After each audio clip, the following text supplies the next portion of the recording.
right, Benji Brady, we are back in for another episode. At it. I'm excited about today's episode. It's a little bit different.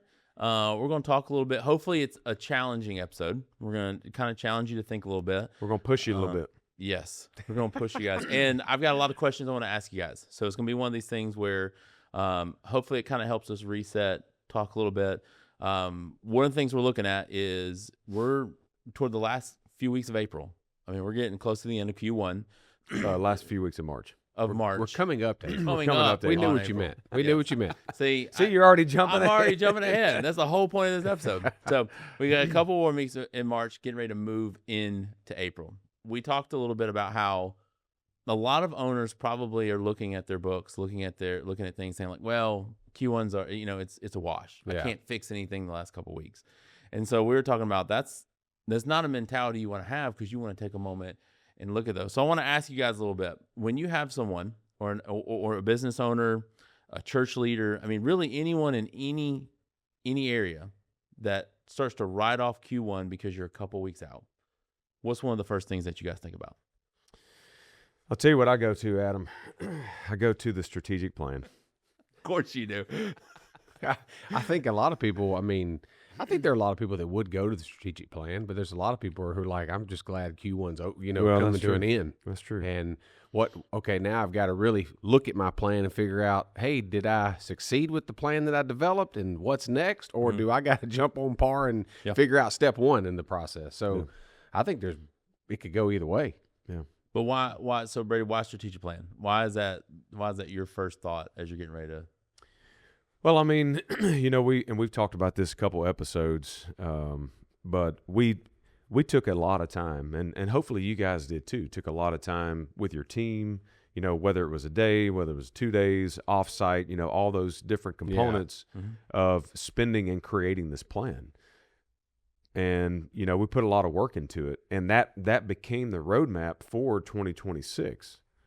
But as we also said, what most people do is they take that strategic plan. They got a good plan. I think we've talked about this on the episode before, but I remember John Maxwell said one time, he said, you know what? Decisions are real easy. Disciplines are very hard. So it's easy to make a decision. Yeah, for sure. It's hard to have the discipline to follow through with those decisions that we made. And so strategic planning is no different, and we talked about most people do the strategic plan.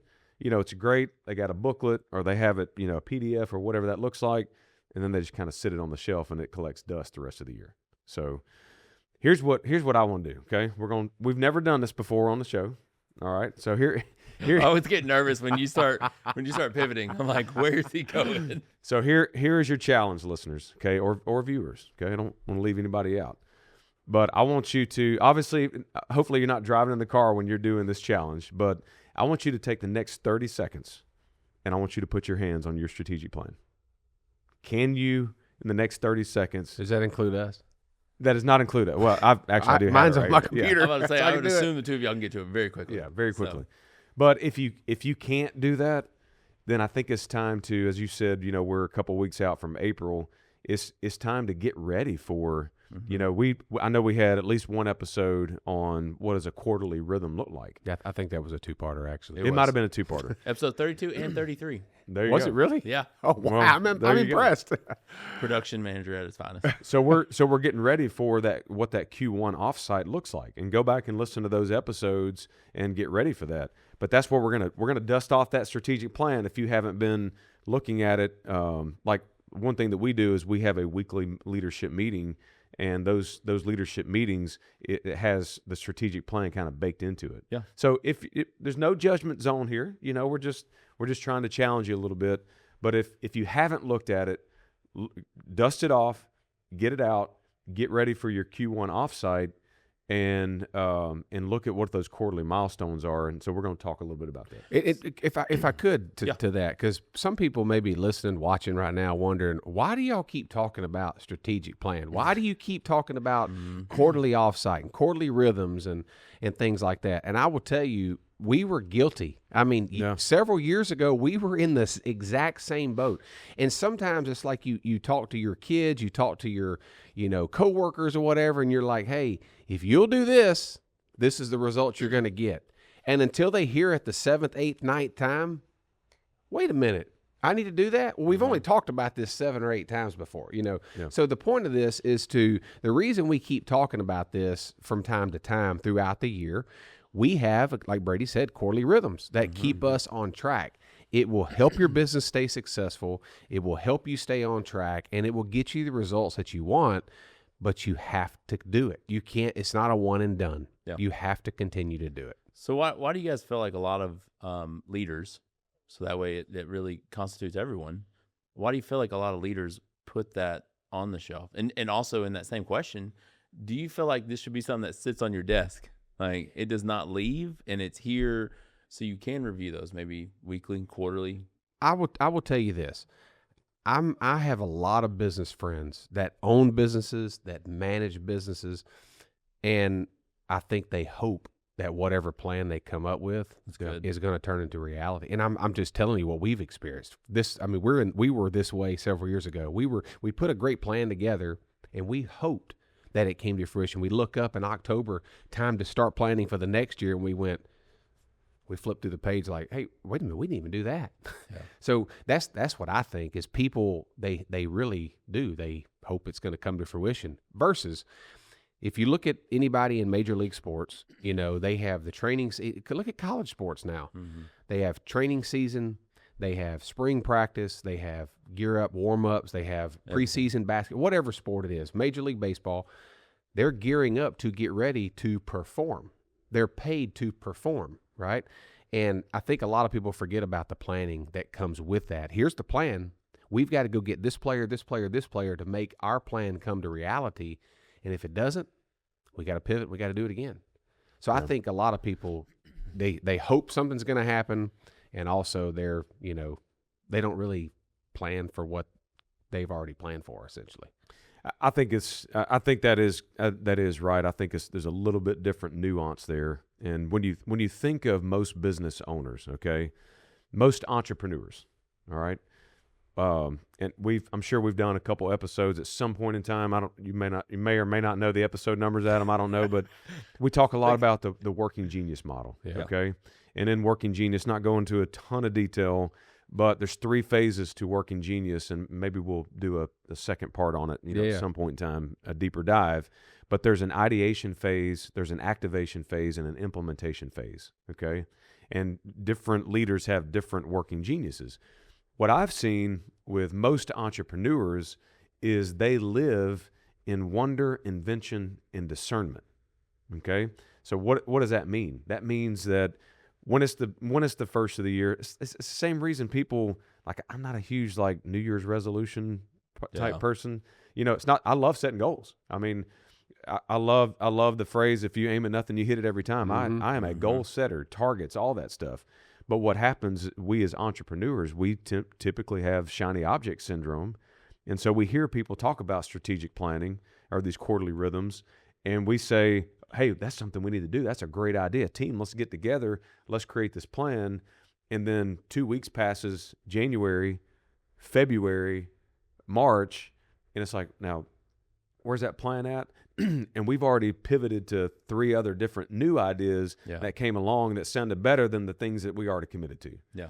So I think that if we're going to commit to it, then we need to take that plan and really make sure, that we follow it. Yeah. Here's another thought. Again, this is a pivot episode, so there's going to be things we're going to come up with. Roll it. But it's great, and I love the title, Don't Wait for April, because Q1, as you said, is coming to an end. Yeah. I think a lot of people with strategic plan, they get really excited about a plan, and they get excited that the plan is complete. What I mean by complete is they've accomplished that task that I completed the strategic plan, but they don't complete it to see it to come to fruition throughout the year. So you can get excited about it. You can have great goals, like Brady said, fantastic. But how are you going to get there? Well, hope doesn't get you there, And so if you execute the plan, you follow it, you may have to pivot. We were talking before the episode came on that, there are times that you have great goals and you have great vision, but then you're like, what happened? We've got to pivot our plan. That's okay. But at least you have something down. And then get back on track. Well, you have to think about, too, you're talking about pivoting and doing that, your strategic plan is exactly as a plan. It's Yeah. a version of you that doesn't exist, right? Like For sure. it's not there yet. Now it hasn't come to fruition. You're planning, you're saying, hey, this is how we're going to do this year. Right. And we'll that's what we want to go down and be that, but it may not have come all the way yet. It may not have been those. So you're working through those. Sure. Something else that we were looking at, we were talking about before the show, is a lot of times I feel like people use their strategic plan as more of like a report card more than anything, right? Think about it. Like even our daughter the other day, Addie came home, she came home, she had A's. She had B's the last time, which is great. I'm glad she's excited that she had a bunch of B's, but she's like, I want A's. But she came home with a second report card and she had gotten all A's, which is great. She worked toward it. But if she had used that as a deferent to say, I can't do any better than this. Like, this is the best I can do. She could, though. She came back and she got this new session or this new report card that came in. So her second one that came in for the year, she had straight A's. First time she's had that. So that was a big deal for her to say, hey, I had this. I feel it's the same with business owners. They look at that and they use it to grade their business, and they don't take into consideration all the factors, economy, things that we're dealing with. I mean, gas prices, for sure. all these type of things. Inflation. There's a lot of things that you've got to look at and figure out, are you doing those things the right way? No, I think that's a good point, Adam, because that's a great analogy, because I think most leaders do look at their strategic plan as a grade and not as a guide. Yeah. Yeah. Right. So when they set the goal, when they set the target, when they set the objective, well, they get 2 months in and go, we're not quite hitting the mark that we thought they would hit.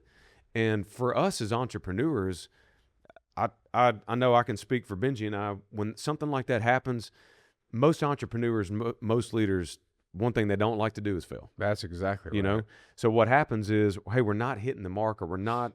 I remember, not to get into specifics, but there's one thing that we set as an objective on our strategic plan, and we're sitting here at the end of Q1 and we haven't done it yet. Yeah. We haven't gotten this milestone yet, and there's a lot of nuance to there's a lot of details why we haven't, but we're staying focused on, okay, guys, I know we haven't got there yet. There's a few little intricacies to why we haven't done it, but we've got to stick to the plan. Yeah.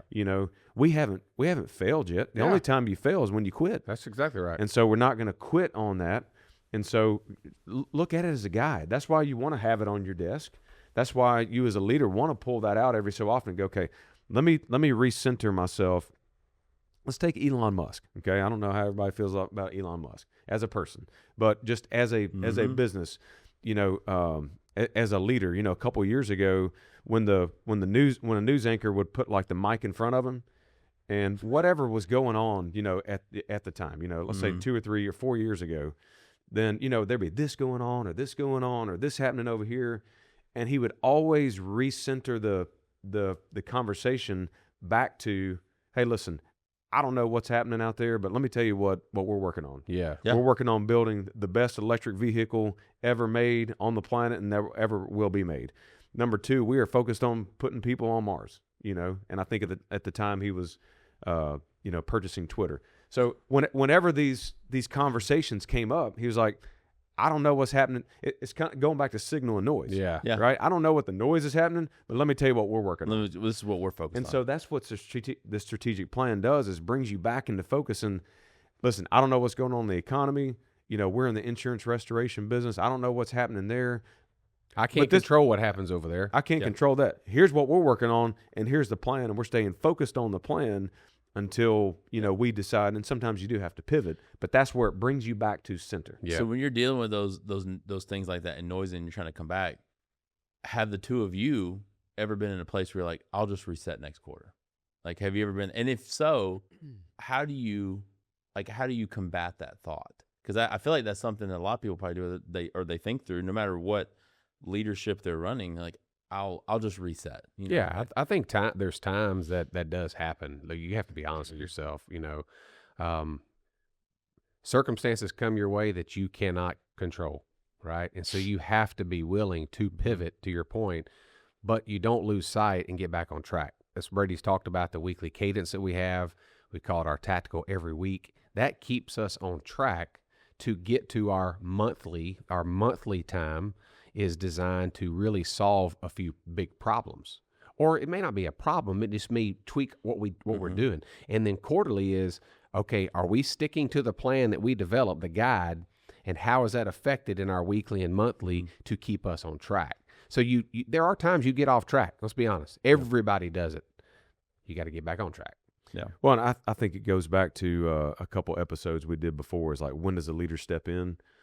And so I think what typically happens is we got the plan. It's a good plan. Like, it's solid, even if we reviewed it. But typically we will pivot based off of what I call the ankle biters. Yeah. Right. It's the small little things that, oh, we've got this problem over here, or, we're putting out this fire over here.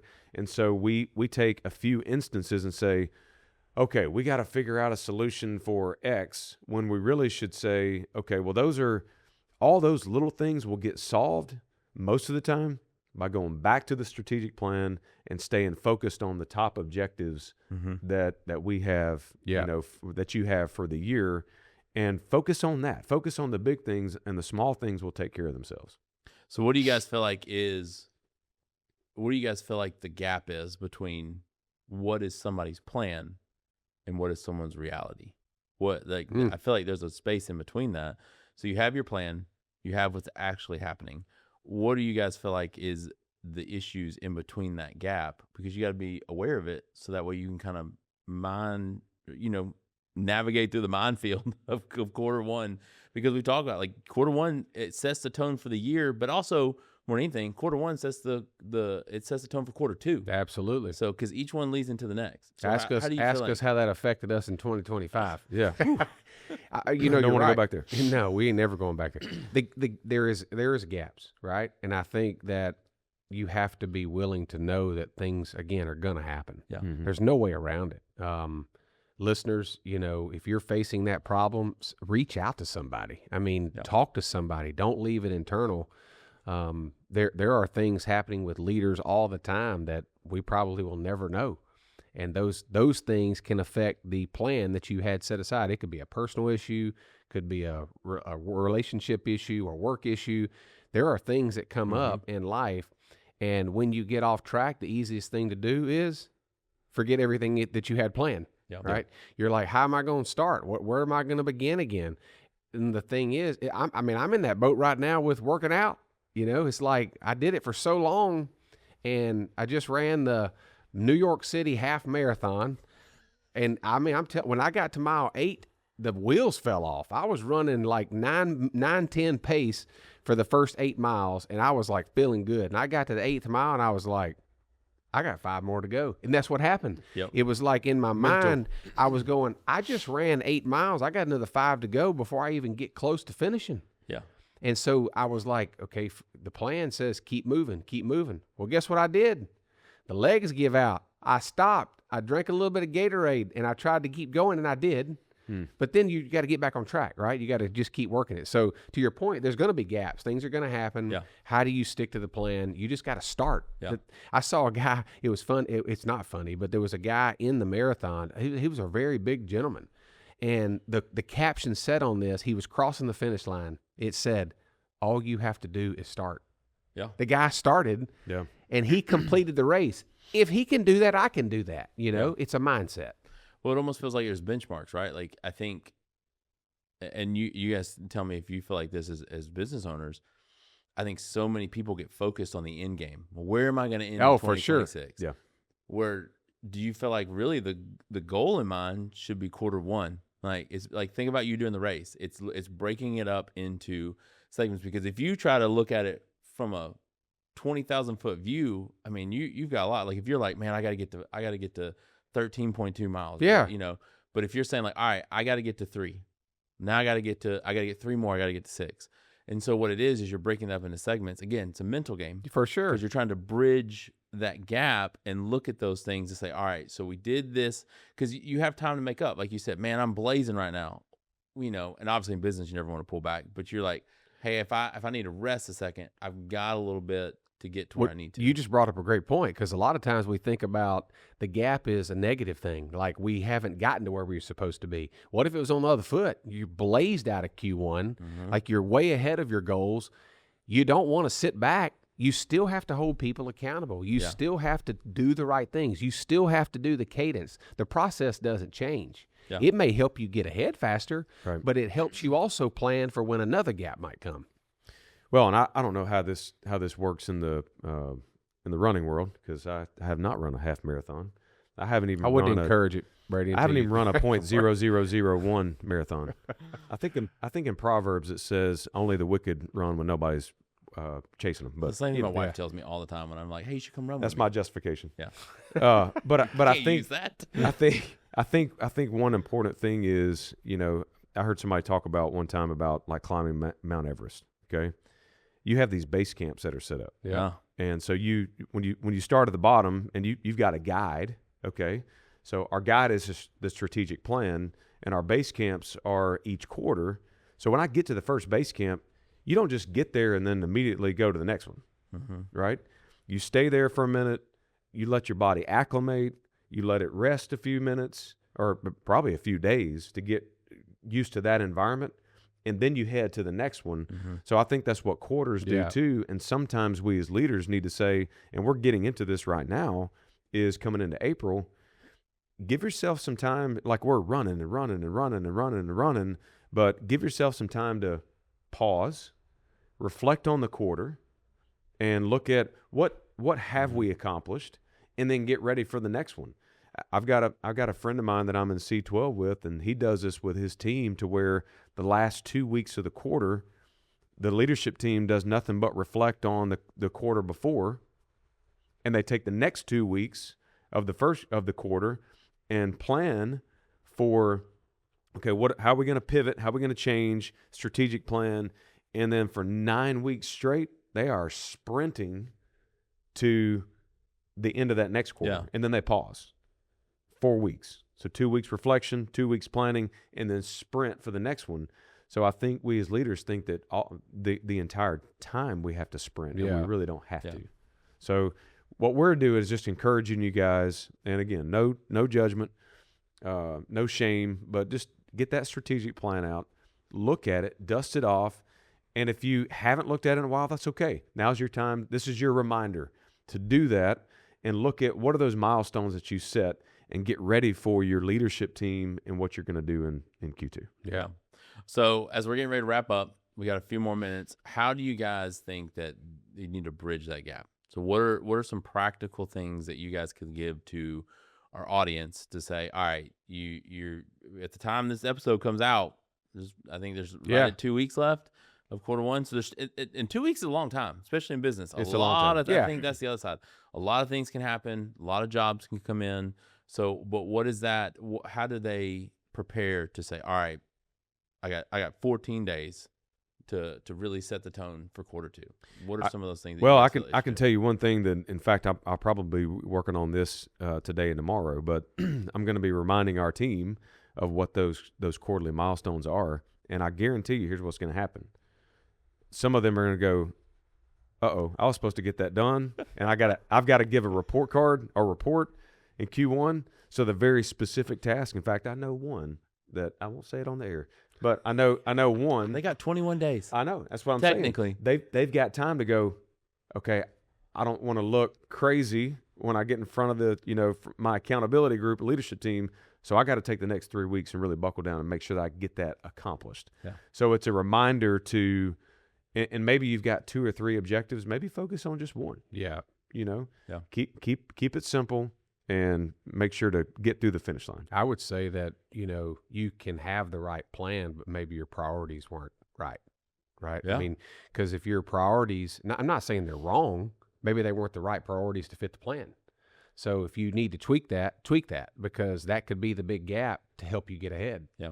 I remember, we talk about all the time, we can't, again, outside world, you can't control what the insurance companies do in our world. You can't control what we can control is making sure our people do a good job every time we go out. That we can control. And we can control figuring out ways to help our company get more business. Yeah. We can control those 2 things. Yeah. Right. So it's like, maybe the priority is maybe I shift my focus to those 2 things instead of worrying about all this other stuff I had to do. That might shorten your gap up. I would say for me, I think it's important that you say these things out loud. something we've done. Yeah, for sure. Probably and up to like at the time of recording this, we've done this the past 3 or 4 weeks at staff meeting at the church. But something that our pastors have asked us, if Easter was this Sunday, is your department ready? Because I mean, Easter and Christmas in the church world it's a big thing. Yeah. But that's something they've been asking us. Like, all right, what if Easter was this Sunday? Are your teams in place? Do you have things ready? Do you have systems ready? Because we're going to have more people. We're going to have things. So every single week, that's been almost kind of a lead into our staff meeting that our pastor has asked us, hey guys, I'm going to ask it. I've asked you this past couple of weeks. I'm going to keep asking if Easter was Sunday, are you ready? Yeah. And so I think that's something too that someone can do. And so we've actually said those things out loud. Well, I got to work on this. Hey, we're trying to dial this in. Hey, we got to go record this video. Hey, we've got to get, this done for kids check-in, whatever it is. So we've said those things as a team. And by doing that, what I think it does, it helps keep us accountable because you're not just kind of holding it in, you're saying it out loud. Yeah. And like as we're wrapping up the show, we'd encourage you, pull out the plan, look for those gaps, reset your priorities. Again, you may have had a fantastic quarter, but that can still apply to a fantastic quarter or a not so good quarter. Yeah. I know what I get excited about in April is the Masters. I mean, I've already seen you post about it. It's here. I also get excited about Christmas. So I post about Christmas every week of the year. You don't get excited about Easter? I do get excited about Easter. I do. He literally does. He follows this account called Christmas in June or something. I don't know, but he posts every week. Christmas in June. Something. It's Christmas in July. But sorry, see, we don't even know. Adam. Easter I is. see it all the time. It tells you, hey, there's this many Fridays or Saturdays until Easter or Christmas. Easter is, to your point, is one of the most important days in the Christian faith space. The Lord resurrected from the dead, the greatest miracle of all time. And so, we don't have to wait for that. We can tell people about the Lord now. We'd use it in our business, whatever that comes to. So answer your question, fill in the gaps, look at your priorities, refocus your priorities. It'll help set you up for success for the rest of the year. Go find your strategic plan in 30 seconds. Yeah. Yes. If you can't, we'll give you 60. If there's anything you're taking from this. If you can't get your strategic plan in the next 30 seconds, we'll give you the excuse if you're driving, like Brady said, but go find it. We might ask you again on another episode to see if you fixed it. That's right. No, but as always, you can find us on any social platform out there at Higher Up Podcast. You can subscribe at higheruppodcast.com/subscribe. We appreciate the ones that listen to us all the time, give us feedback. You post questions, you're commenting on social, sharing. That's how we get the message out. We're just trying to help people, obviously in the business world, leaders, managers, and whatever we can do to help, we're here to help you. But as always, go out and choose to live a higher up life. We'll see you next time.